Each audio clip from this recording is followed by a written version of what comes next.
Bonjour Fabrice. Bonjour Philippe. Je suis ravi de t'accueillir à nouveau pour cette nouvelle émission des Rencontres du Chef. Je suis ravi également de participer pour cette émission. C'est avec plaisir qu'on t'accueille.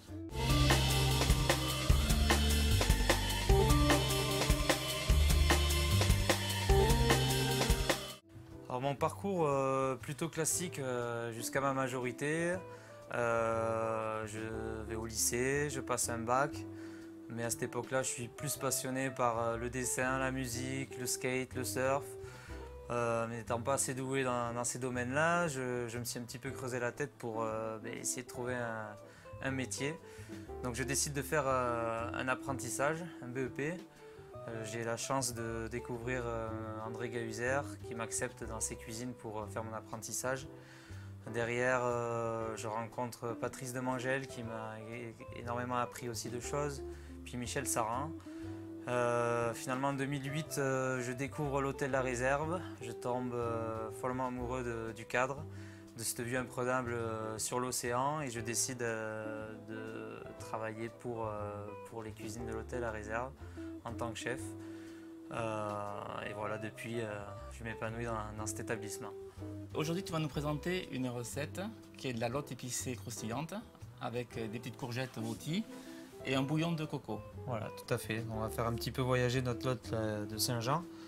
Puis justement, on va l'épicer, la mettre sous vide, la cuire à basse température, la rendre croustillante derrière et l'accompagner avec un bouillon au lait de coco, des courgettes et tout un petit tas d'aromates, de fleurs et d'épices dont on parlera tout à l'heure dans la recette. Donc comme tu l'as dit, on va employer aujourd'hui une technique de cuisson qui est peu répandue, mais qui vient à de plus en plus connue, qui est la cuisson sous vide basse température. Donc je crois que tu emploies cette technique assez régulièrement dans ton restaurant. Tout à fait. C'est vrai que c'est une technique qui s'adresse souvent aux professionnels, mais je pense que ça peut être accessible en prenant des précautions pour la ménagère. Donc on va montrer aujourd'hui. Disons que les fours basse température sont généralement des fours qui sont pour les professionnels. Ici nous avons un four, qui est un four à eau suprême, qui permet de cuire à basse température. Alors il permet de réguler parfaitement la cuisson des aliments qu'on cuit. On peut cuire aussi bien du poisson que de la viande. Et on va vous montrer donc pendant la recette comment on s'en sert. Donc par quoi allons-nous commencer? Alors, on va commencer par lever les filets de lotte. Très bien. Voilà, donc dans la lotte, on va tout utiliser en fait. On va les lever, on va récupérer les arêtes, les parures. Voilà, donc on a notre lotte, très simple, une arête centrale. Après, vous pouvez très bien demander à votre poissonnier de la préparer. Normalement, elle est vendue avec la peau. Voilà, donc là, une peau noire qu'il faut juste arracher. Vous passez votre lame de couteau près de l'arête, tout simplement. Donc, ce poisson est bien parce qu'il a juste une arête centrale, qu'on appelle également l'os, comme pour les viandes. Et il n'y a pas d'arête autre dans la chair. Donc pas besoin de désarrêter. Tout est à manger. Donc là, on a notre filet, notre premier filet.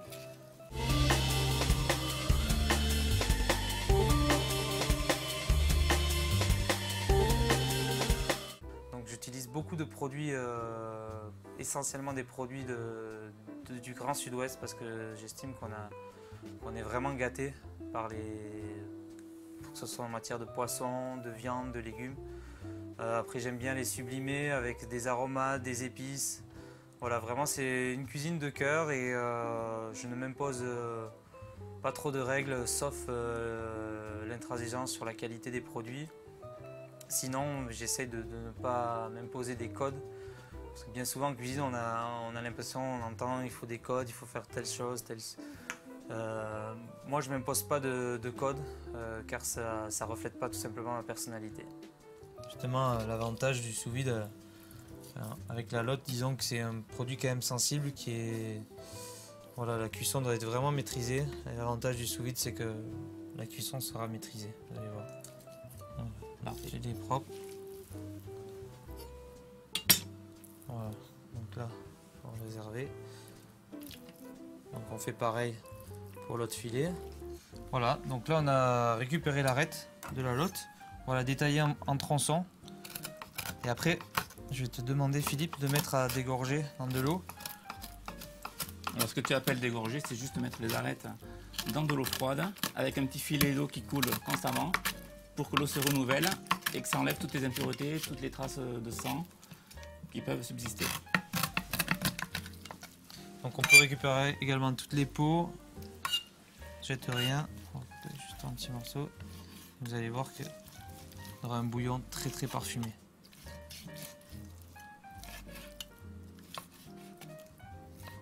Donc on laisse dégorger un petit quart d'heure.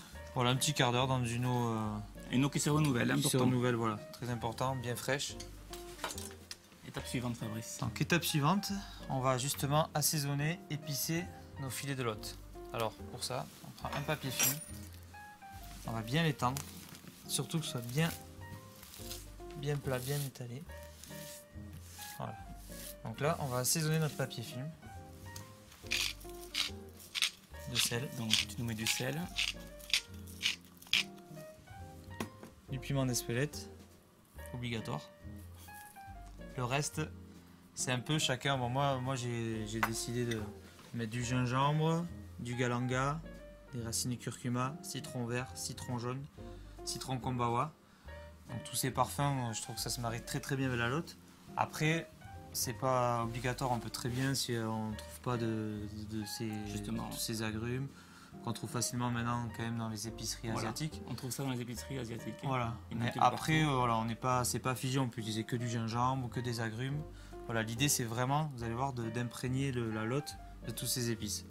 Donc là, moi ce que je conseille aussi, c'est de congeler les agrumes et de les travailler gelés. Les racines, travailler gelés. Pourquoi? Parce que vous allez voir, ça fait comme une poudre. Et c'est beaucoup mieux pour râper. Donc là tu utilises la râpe microplane qui a des dents vraiment très acérées qui permet de faire un râpage très très fin. Donc ça c'est du curcuma. Vous allez voir, ça va colorer la lotte. Du curcuma qu'on connaît généralement en poudre. Oui, après on peut utiliser de la poudre entier. Ça c'est du galanga. C'est un rhizome, c'est un peu la famille du gingembre. C'est un peu plus acidulé, plus agressif. Citron kombawa, très très parfumé. Par son zeste, le jus est moins intéressant. Voilà, très belle couleur. Citron vert, tout le monde connaît. Beaucoup de parfums, de senteurs qu'on n'a pas l'habitude de manger quand même. Ah oui. Alors ça peut paraître beaucoup là tout ce qu'on met, mais la lotte quand même elle est assez épaisse. Donc en fait finalement ça va juste épicer comme il faut. Ensuite j'ai pris également du 5 épices, 5 épices chinoises. Ne pas confondre avec le 4 épices, c'est bien différent. Donc c'est un mélange d'épices toutes prêtes. Pareil on trouve facilement dans l'épicerie asiatique. Tout à fait. Voilà. On prend notre filet de lotte maintenant. Donc le filet de lotte, tu le laisses entier volontairement. Hein. Voilà. Donc là on le roule. Ça s'imprime bien des épices. On va faire un joli rouleau. Donc ne pas hésiter à bien serrer le filet de lotte dans le papier film. Donc là on le roule dans le papier film donc pour qu'il s'imprègne bien des épices. Derrière donc on le mettra sous vide. Et là vraiment il sera complètement emprisonné de ces épices. Donc tu roules et tu ramènes le filet en pinçant les bords. Hein. Exactement.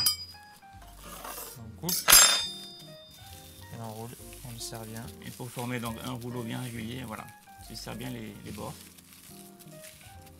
Voilà, et ça nous forme un joli boudin. Là, je vais laisser le mettre sous vide. Très bien.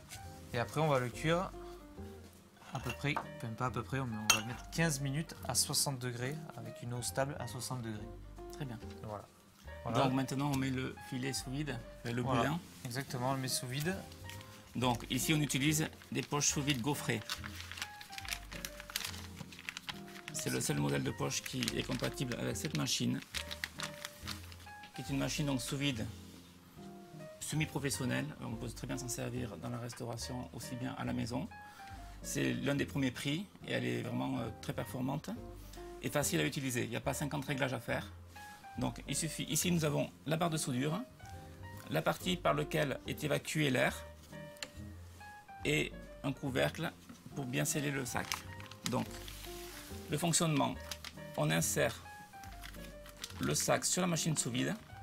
La partie qui est coupée doit se retrouver dans ce rectangle noir, par là où est évacué l'air.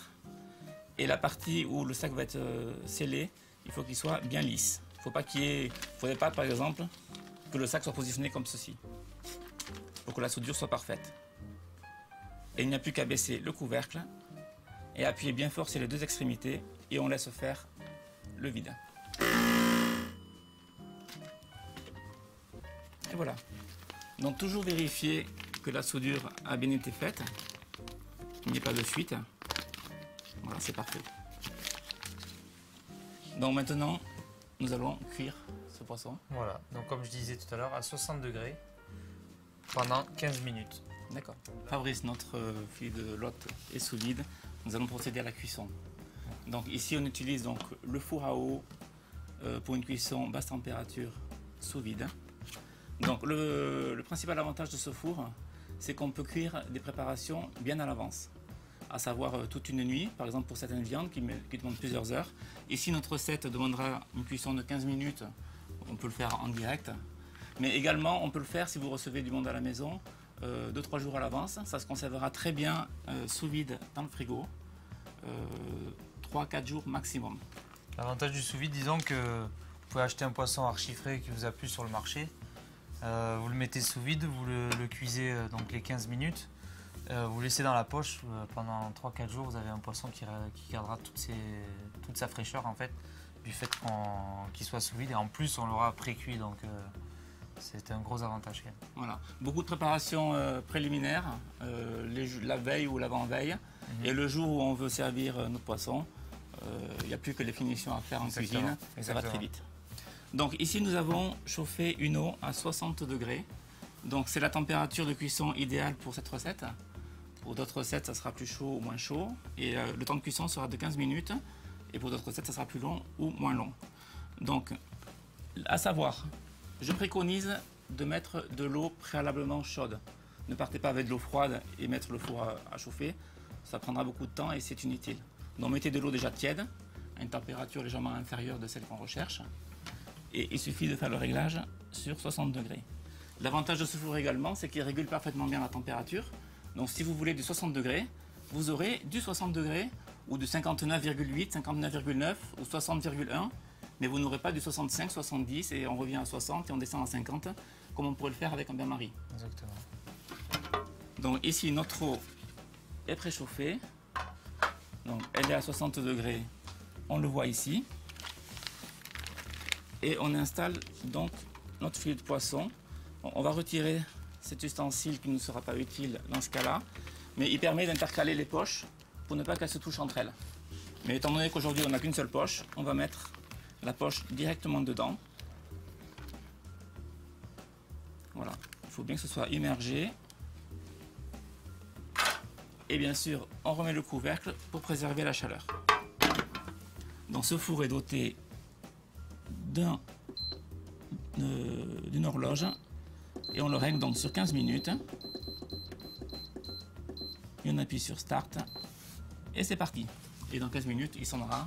Notre poisson sera prêt. Ça nous laissera le temps de faire notre bouillon coco avec les arêtes qu'on a mis à dégorger. Donc voilà. Très bien. Ton bouillon de coco. Voilà, alors pour le bouillon de coco, très facile. On va récupérer un petit peu de verre d'oignon. Voilà.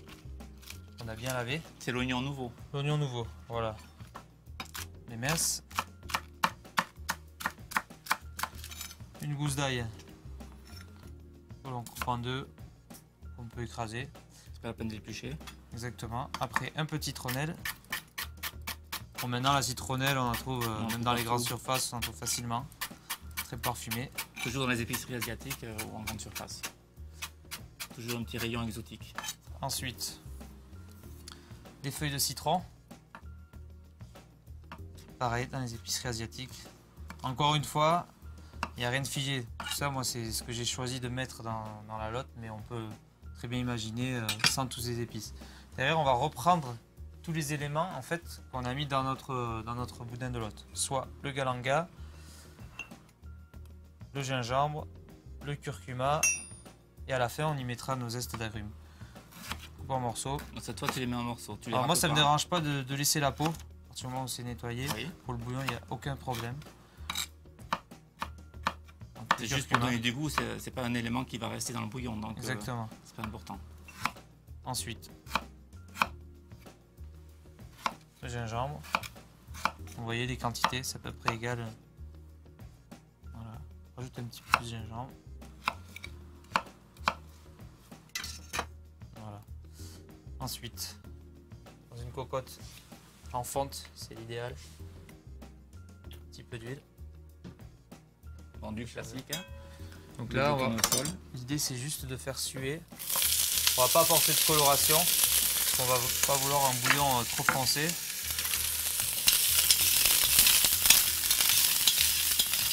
Voilà.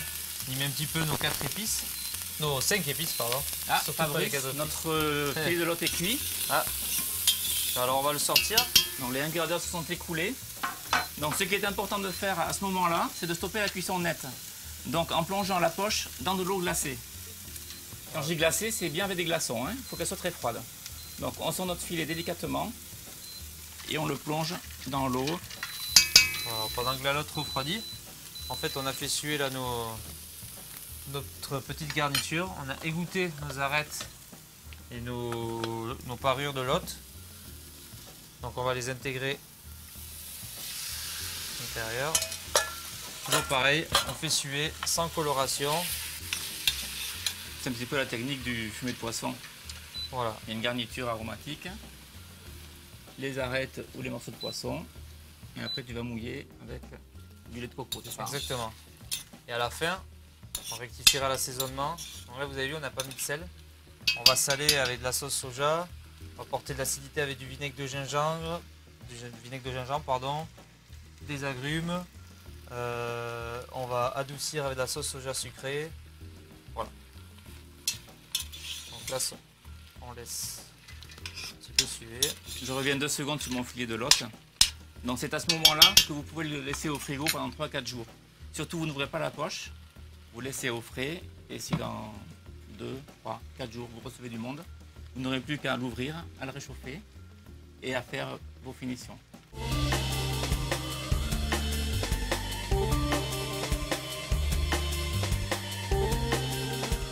Alors les avantages du sous-vide, c'est, je dirais, c'est de préserver la fraîcheur du produit. Déjà, c'est une très bonne chose là-dessus. Après, ça a tellement de choses positives. Ça permet également d'imprégner l'aliment, le produit de tout ce qu'on va lui mettre à l'intérieur, de le parfumer, que ce soit avec des épices, avec des jus, avec des sauces, avec n'importe quoi. Et en même temps, ça permet de gérer une cuisson à cœur très précise et encore une fois qui va garder toute la fraîcheur et l'intérêt du produit. Donc je pense que c'est vraiment une technique qui est très importante et qui est très bien. Le bouillon peut même se faire à l'avance même. Ah oui, vous pouvez le faire à l'avance, il n'y a aucun souci. Ce qui est important, c'est que là on va mouiller avec du lait de coco. On ne va pas chercher une réduction. On va chercher d'avoir un bouillon quand même assez liquide. Ça fasse un petit peu souple. Donc on va mouiller, on va cuire tout doucement pour pas que ça réduise. Et surtout pas plus de 20 minutes. Parce qu'au-delà de 20 minutes, le lait de coco va prendre un goût un peu amer à cause des arêtes. Donc 20 minutes c'est la cuisson idéale. Donc voilà. Là, on va maintenant mouiller, ça suer. Juste à hauteur. Voilà, et là l'idée c'est qu'il y ait une belle concentration des saveurs, sans réduction, je répète, mais vraiment on va cuire. Après l'ébullition, on va laisser tout doucement 20 minutes. Hop. Nous allons continuer avec les courgettes rôties. Voilà, courgettes rôties, donc de pleine saison. Bon, moi j'ai choisi de travailler des petites courgettes, même des mini courgettes. On n'est pas obligé d'utiliser des mini courgettes, par contre on est obligé de travailler des petites courgettes. Parce que quand les courgettes sont trop grosses, je trouve qu'elles prennent une amertume, il y a des pépins, c'est pas trop intéressant. Donc là on va les rôtir, on a toujours tendance à cuire à l'eau, voilà, le produit se gorge d'eau, moins intéressant. Je trouve que le fait de rôtir là au four, tout va s'imprégner dans une cocotte en fonte. Donc Vous avez vu, j'en mets pas beaucoup. Un pinceau partout sur les bords. Je prends les courgettes. Donc là, vous avez vu, il n'y a pas de pépins pratiquement, pour ainsi dire. Ça, c'est super. Donc, quand tu dis mini courgettes, c'est les courgettes normales qui sont cueillies lorsqu'elles sont petites. Exactement. Qui sont si tu les laissais pousser, ouais, ça deviendrait les grosses courgettes qu'on connaît. Exactement. Encore une fois, on n'a pas mis de sel. On va assaisonner avec de la sauce soja. Donc on a quelque chose quand même d'assez exotique avec le coco, la cacahuète, le gingembre. Donc la sauce soja marche très bien. Ça, c'est une variété de courgette qui s'appelle la courgette papaye, qui est peu connue. Là, on va prendre un petit peu de sauce soja, comme je vous le disais. Donc, dans le cas où on reçoit beaucoup de monde à la maison et qu'on veut faire beaucoup plus de légumes, autant prendre un placard au tir. Ah oui, oui. Pour pouvoir vraiment bien les étaler. Donc là. Voilà. Et là, on a préchauffé notre four à 200 degrés. Donc four bien chaud, ça va aller vite. En 10 minutes, normalement, c'est cuit. Très bien.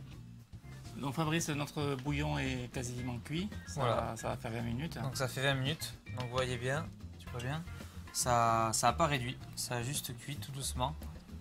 À faible ébullition. Donc là, on va le passer. On le passe au chinois étamine. Chinois étamine, on va bien fouler pour écraser un petit peu nos arêtes, faire ressortir le jus, ainsi que tous les épices. Voilà, quitte foulé, comme tu l'as dit. On prend un petit pochon et on appuie bien pour bien extraire tous les arômes. Autant des arêtes que de la garniture aromatique.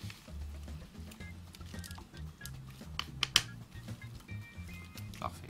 Il y a de quoi récupérer. Toi. Oui. Dès qu'on presse, ça coule. Donc là, notre sauce, elle n'est pas tout à fait terminée. On l'a pas assaisonnée. Il y a un petit peu d'épices, mais voilà, on n'a pas mis d'acidité, on n'a pas mis de sel. Bon, voilà. Donc en fait, ce qu'on va faire, on va rajouter du citron vert en zeste.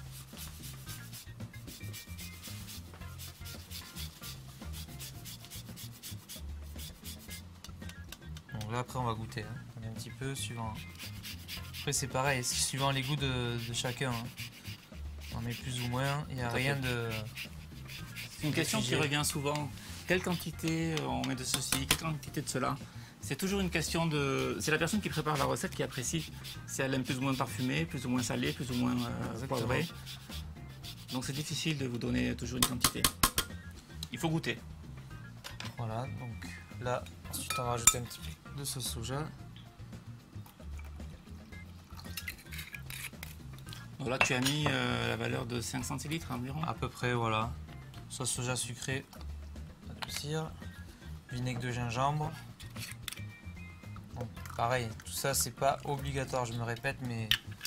Et c'est pas une science exacte, hein. On met, vous voyez, les proportions, c'est vraiment de l'à peu près, c'est au goût. C'est au goût de chacun. Là, contrairement à la pâtisserie qui est beaucoup plus précise. Tout à fait. Jus de citron vert, ça apportait beaucoup de fraîcheur. Un petit peu de jus de citron jaune. Et là, simplement, on va goûter. Et on va juger si on veut plus acide, plus doux. On a tous les éléments en fait pour soit adoucir si on trouve trop acide avec la sauce soja sucrée, si on la trouve fade, la sauce soja salée pour saler, si on veut un peu plus vinaigré, vinaigre ou jus de citron, tout simplement. Voilà, donc là on la réserve au chaud. Et là on va terminer notre cuisson de l'hôte. Donc nous en sommes à la avant-dernière étape, avant le dressage.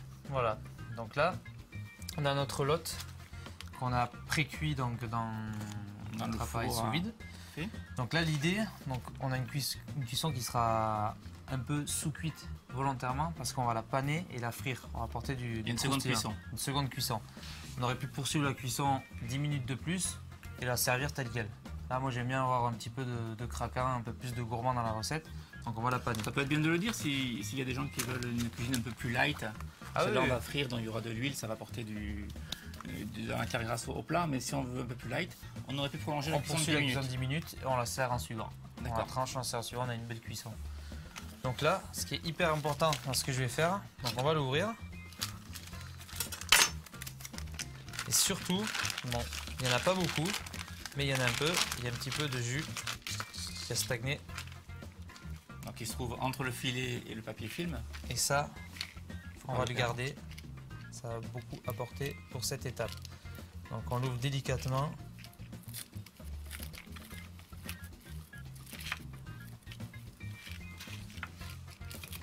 Hop.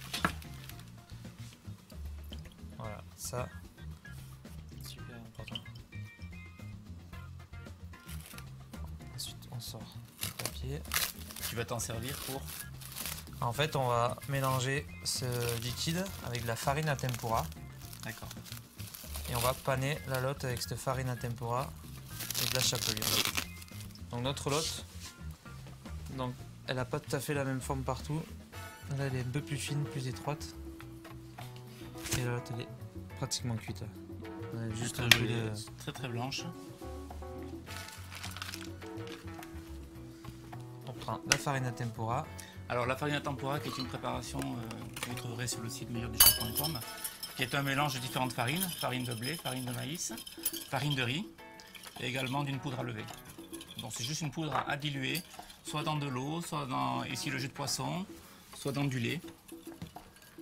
Alors les dosages se font à vue d'œil. Il faut avoir une pâte qui va enrober le filet sans que ce soit trop épais ni trop liquide, parce qu'il faut quand même que l'enrobage tienne. Là, on a une bonne texture, vous voyez, c'est un peu plus épais que... C'est un petit peu la consistance d'une pâte à crêpes, voilà, si vous devez comparer. Pas le plus épais, on va dire. Voilà, donc là, on a pris notre friteuse qu'on a préchauffée à 160, 170. On va prendre un pinceau. On va prendre, donc là je vais en montrer une juste pour une. On va prendre notre chapelure. Donc là pour info, on a mis de la chapelure panko. Chapelure panko, pareil, on trouve dans les épiceries asiatiques, c'est une chapelure qui a la propriété de rendre le produit après très très croustillant. D'accord. Après ça marche très bien avec une chapelure classique. D'accord. Mais voilà, c'est un petit plus. Non, chapelure panko. Panko. Voilà, on fait tout le tour. Donc on enduit juste le filet sur une mince couche. Ça aurait pas été plus simple de tremper le filet dans la pâte? On aurait pu. Mais moi je veux pas qu'il y ait trop de pâte. Je veux que la croûte soit pas trop épaisse. C'est pas un poisson pané avec une couche comme ça de chapelure. Il faut que ça reste croustillant mais léger quoi. L'idée c'est quand même de garder...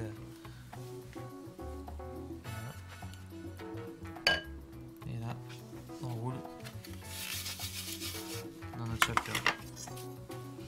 Et là en fait l'idée de frire c'est pour apporter la chaleur juste nécessaire au cœur du poisson. Parce que comme notre poisson est déjà pré-cuit par le sous-vide, en fait ça ne va pas le cuire sauf aux abords. Ça va finir ça va le chauffer. Voilà, ça va surtout le chauffer. Et dès qu'il sort de la friteuse, il faut le dresser et le servir. C'est en fait un procédé de remise à température en apportant du croustillant, tout simplement. Donc comme on disait tout à l'heure, ce qui est bien, c'est de pouvoir le garder sous vide pendant plusieurs jours au frigo. Par contre, une fois que c'est pané, ça peut plus attendre. Parce que le poisson va rendre du jus, il faut le frire en suivant. D'accord. Fabrice, dernière étape. On va procéder à la cuisson du poisson. Cuisson du poisson, dressage. On a sorti nos courgettes, on n'en a pas parlé tout à l'heure, vous avez vu. Elles sont magnifiques. Elles sont imprégnées de la sauce soja, elles ont caramélisé, donc elles ont rôti. Ça change un petit peu des cuissons ordinaires. Et elles sont très tendres. Elles sont très très tendres. Voilà. Donc on a pané le second morceau de filet. Ouais. Qu'on va cuire également. Donc là, on trempe directement dans la friteuse. Donc on n'hésite pas à remuer le panier. Pour éviter que ça accroche. Le temps que ça frit, parce qu'il y aura un certain temps quand même si c'est pas très très long. L'idée c'est, comme j'ai expliqué, de réchauffer à l'intérieur. Donc sitôt cuit, il faut le dresser et le servir. Voilà, ça peut pas attendre. Et en même temps apporter le croustillant sur les... On va commencer à dresser l'assiette donc. On va commencer à dresser l'assiette.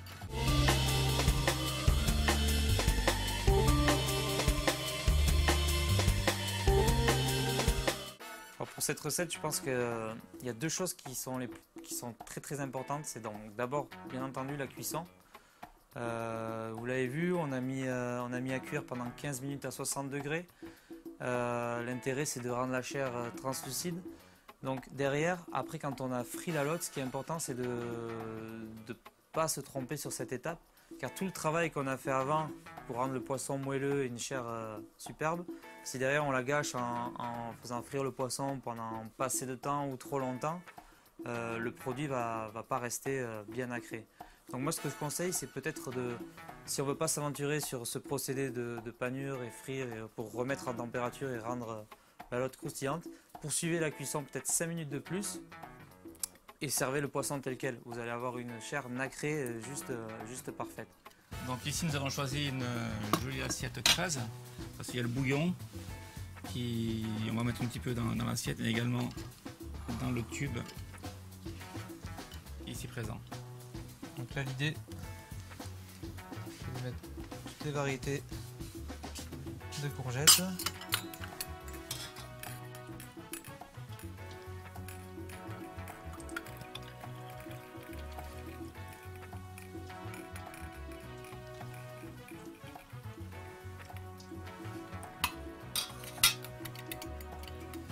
Il y a la courgette qui se réhydrate, qui se concentre en saveur, en sucre.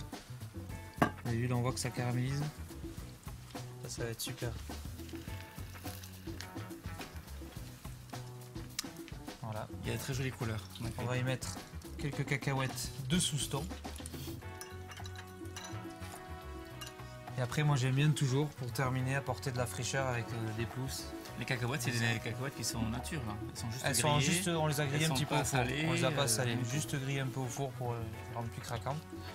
Et donc là, moi j'aime bien toujours mettre un petit peu des herbes. Ce n'est pas de la déco, oui ça apporte de la décoration à l'assiette, mais surtout ça apporte de la fraîcheur, du goût, de la fraîcheur. Donc là j'ai mis des mourons des oiseaux. Chaque herbe a sa senteur, son petit goût. Voilà, ça c'est de la roche. On va y mettre quelques fleurs de tagette. Alors, où trouve-t-on toutes ces petites herbes? Alors ça, j'ai la chance d'avoir un producteur qui est en Gers, qui s'appelle Jean-Luc Garbage, qui fait des merveilleux produits, des merveilleuses herbes aromates. Après, on peut en trouver dans certains marchés, même certaines choses dans la nature, comme les mourons des oiseaux. On en trouve à l'état sauvage? On en trouve en état sauvage, oui. D'accord. Ça, c'est du basilic. J'ai des pluches de basilic. Donc là, on n'en met pas trop. Ça, ce sont des fleurs de fenouil. Ça, on en trouve souvent en bordure d'océan. C'est la période. On va pas trop en mettre parce que c'est quand même assez puissant. Ça, c'est de l'oseille sauvage à quart de rouge. Donc, qui apporte beaucoup d'acidité. Donc, comme je disais, chaque herbe a un intérêt. C'est pas que du visuel. Si on n'en a pas à la maison, les courgettes iront très bien. Voilà. On va couper un petit peu. Voilà. L'intérêt étant d'avoir une panure bien dorée, quand même. Il faut à peu près quand même 2 minutes. Voilà, là elle est bien. Donc dorée. Alors, on débarrasse sur un papier absorbant. On éponge bien. Et là vous allez voir le rendu, le verdict.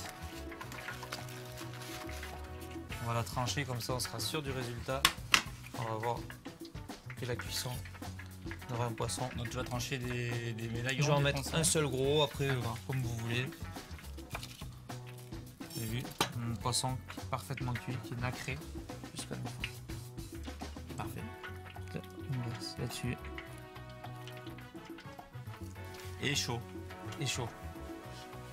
Alors ce sera pas brûlant, ça c'est sûr. Si on veut une cuisson parfaite, ce sera pas brûlant. C'est à peu près à 60 degrés à l'intérieur. Par contre, on mettra une sauce chaude. Oui, chaude. D'où l'intérêt de servir très vite. Un peu de fleur de sel. Bouillon de coco. Donc là, on dresse le bouillon de suite. Mais ce qui est intéressant, c'est de le dresser devant le client ou devant l'invité à la maison. Ça fait un petit effet festif de plus. Voilà. Bonne dégustation. Merci Fabrice pour cette délicieuse recette. Et au plaisir de te retrouver dans une prochaine rencontre du chef. Avec grand plaisir. Merci à toi Philippe.